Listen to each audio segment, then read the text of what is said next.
Hello, friends. It's me, host Eric, host of Talking with Famous People, the show that tells you everything you've ever needed to know about everything. It's pretty impressive how much stuff you get to learn in this show here. It's like freaking crazy. Okay, so I was reading some stuff about INFPs today, and basically trying to understand them better. It is difficult for Dostoevsky, that's INFP, or INF little j in socionics, to draw attention of those around him to his problems without exceeding the scope of his own theory. Which I like that a lot. Periodically, crises and dead end situations arise for INFPs, where even demonstrative patience and humility do not save them. When her problems are no longer resolved by simple sympathy of others, and her own activity is clearly insufficient. In such a situation, Dostoevsky needs a partner capable of actively taking upon himself the protection of his interests, her interests. INFPs are all chicks as far as I'm concerned. And operatively resolving his problems. Who could take Dostoevsky under his patronage? Dostoevsky seeks patronage. She needs a defender, and she does not consider it dishonorable to use his help. If it was extended with a sincere heart. Now, this is a note. This ties into the whole leadership thing. One thing about INFPs is they are instinctually, without a moment's thought, they rush to the defense of INFPs. I don't know why. It's always been that way with me. When I see an introverted feeler in the world, and I can just sort of tell. I don't know how, but I mean, what I do is I defend them before I know what type they are. That's what I mean by I just sort of know. What do you mean? Why do you defend them? I mean, I can just tell when somebody's being attacked. It depends if, for whatever reason, if someone's being attacked, and I can tell they're defenseless or not. I just can tell right away. That's the thing. I can't necessarily tell what type they are, but I can tell how many defenses they have and how they use them.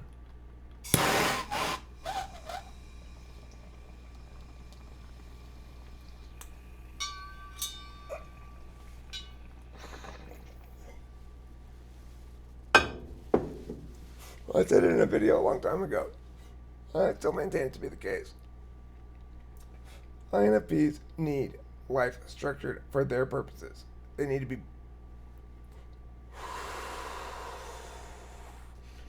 be cared for. It's like, there should be a book called The Care and Feeding of INFPs. They're too good to be fucking stuck in the world. Like ENTPs as well are too fucking crazy to be stuck in the world. We're too crazy to be stuck in the world. We gotta be doing fucking whatever all the time. They're too good to be stuck in the world. They shouldn't be burdened with random fucking shit. That's not their job. Their job is to be a delightful woman for some man to take care of and appreciate.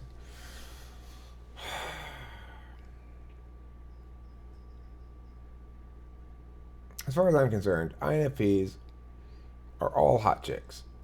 There's no other INFPs. And they're all more or less useless. Okay, I mean, let me just make that abundantly clear. They're more or less useless. They've got plenty of good attributes and things that you want to have them for or whatever, but that doesn't mean they're useful in any sense. You're not going to say, oh, I know, I want to put a handle on some shit. Let's get an INFP in the mix. Let's assert ourselves. Call the INFP. No, that's not going to happen. So, but that's fine. What they have is they have the most powerful time magic of all. If they get the right man to fall in love with them, and and who understands them and treats them decently, then they can have a good life and a happy life. Because they don't need a lot. They just need peace and love. They need to be treated well.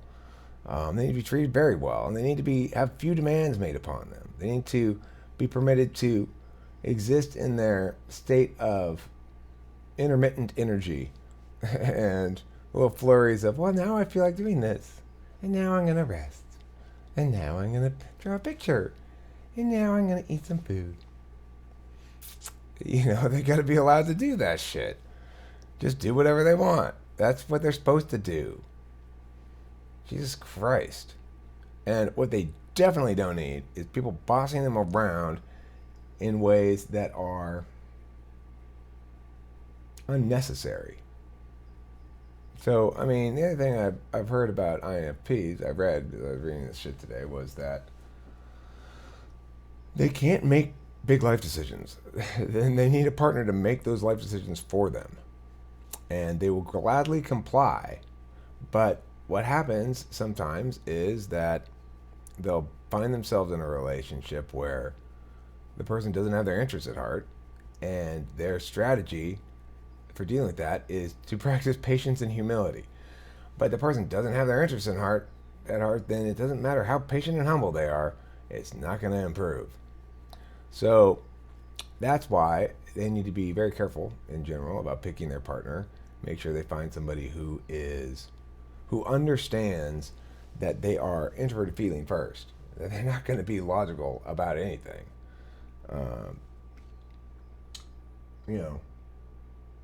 It doesn't fucking matter what your points are. It matters how they feel about it. But that's why if you are an INFP, for example, and you find yourself in difficult situations, you need to determine who you can trust to be that person who asserts on your behalf. If you're an INFP, I'd strongly suggest that you need to end up with somebody who's both assertive and caring. I would say INFP should end up with ENTP, maybe ESFJ would be a good one for INFP, I think. ESFJ is very directive.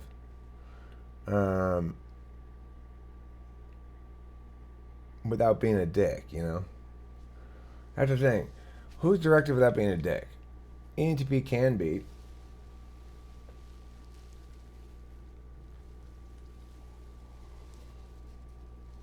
ENTP likes to avoids coercion as much as possible. Avoids trying to push shit through that doesn't want to go.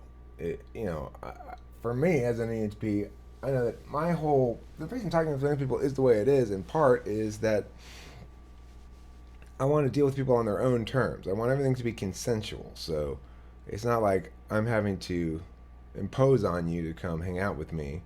You chose to hang out with me for exactly as long as you choose to hang out with me, and then you left because you felt like it. And there were no expectations, no burdens. So that's how I prefer to live in general, and dealing with other human beings in life, is prioritize consensuality. But there are people like INFPs who need direction sometimes, and find themselves in pivotal moments where they have to make decisions and are more or less unable to do so because their strategy for difficulties is practicing patience and humility. So they need their partner to be their representative, to represent their interests, to make shit happen for them as needs to occur. And they need to cooperate with that process. It's a matter of who not only look not only to SI INFPs to determine who you can trust.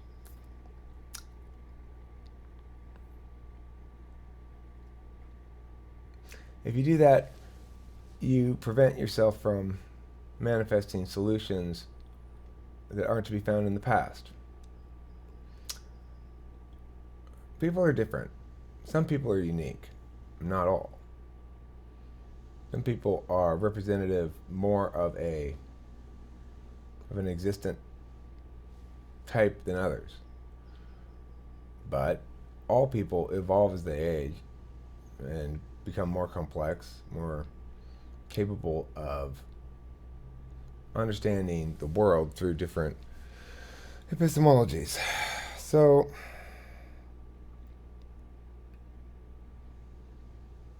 know that it's possible that you, whomever you might be, whatever type, you may end up meeting somebody in your life that is an outlier, a true outlier, somebody who is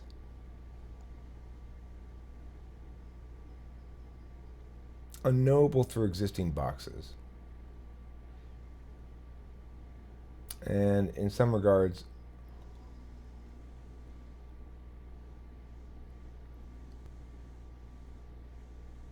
outside of the normal book of correlative connections that one might normally refer to.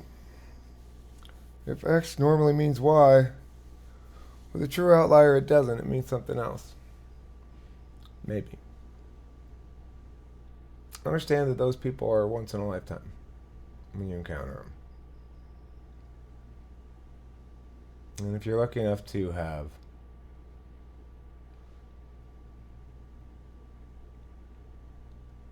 seized for some stretch of time the attention of one,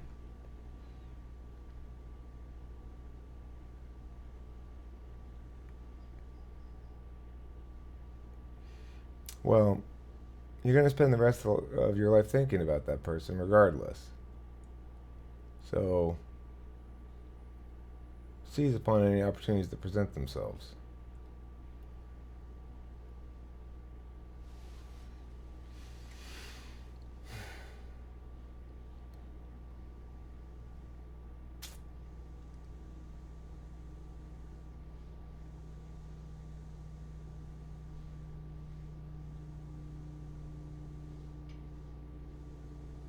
Our lives are built on pivotal moments when decisions have to be made, one way or the other. There's a certain momentum to every process, and a certain tipping point where it either falls or it just sort of drains away into nothing.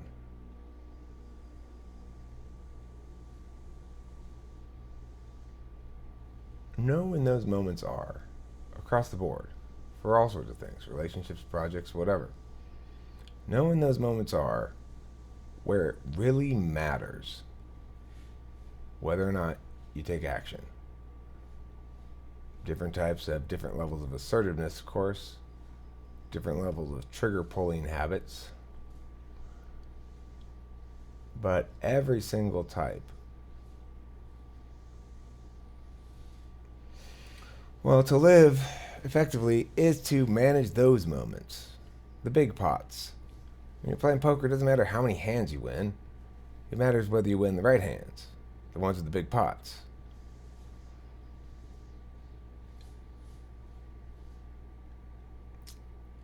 It can be difficult to keep that in mind all the time, that we're not interested in the small victories and losses in life, that those may be there to keep our attention, but that's not what matters.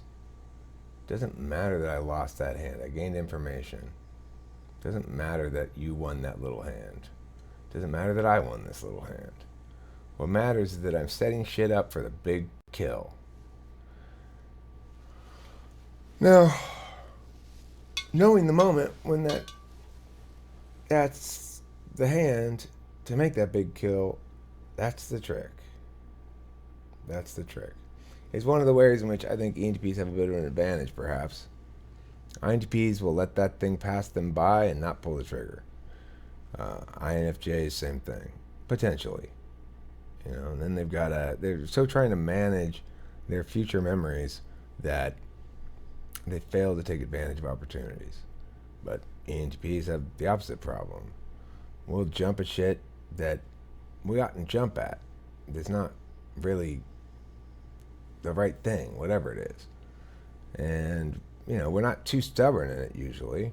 We can easily enough change course if we determine that to be the case. But not really knowing how we feel about shit means that it's super possible for us to beg the question, which is why I'm so capable of engaging in magical thinking without becoming attached to it. It's because it doesn't matter what I say or think this moment, right? It matters which stories persist over time. It's the persistence of narrative into slab over the course of a person's life that defines whether or not a given position is reflective of you. It's not even your behavior, it's your narratives. And I mean, that's true for everybody who's an intuitive anyway. It's not true for us people, probably. But if you want to have an effective, meaningful understanding of your own life as an intuitive, it's about constructing the narratives to do so. And it's about specifically managing where those narratives run afoul of one another. And of noting that there are tipping points. There are clear tipping points. And things build up to a moment on a narrative arc. And then they collapse, and then you got denouement. There's no other way to put it. That's how life fucking rolls. Now, censors have some other weird shit going on that I don't even understand. They're like, cause yeah, that's awesome. Cause fuck yeah. They're like that, or whatever. I don't know. They're like cars and sports and fucking gaiety. I don't know. But their lives are easy compared to ours. We got stories to tell. We got stories to write. We got stories to understand. We got stories to build upon. And we got to link with other people's stories. It's complicated. It doesn't just happen instantly. Like, oh, now I'm me. Here I am. Let's fucking handle some shit. No, fucking SE Dom. Fuck you. We got to think about shit for a long ass time. We got to figure it all out before we do anything. But here's the thing. You can't do that. So what do? You got to jump back and forth. We got to figure this all out. But let's do this right now. We got to do this. What shouldn't we figure it out? Yeah, after we do it. I don't know. Just shut up. Let's just fucking do it. Like that.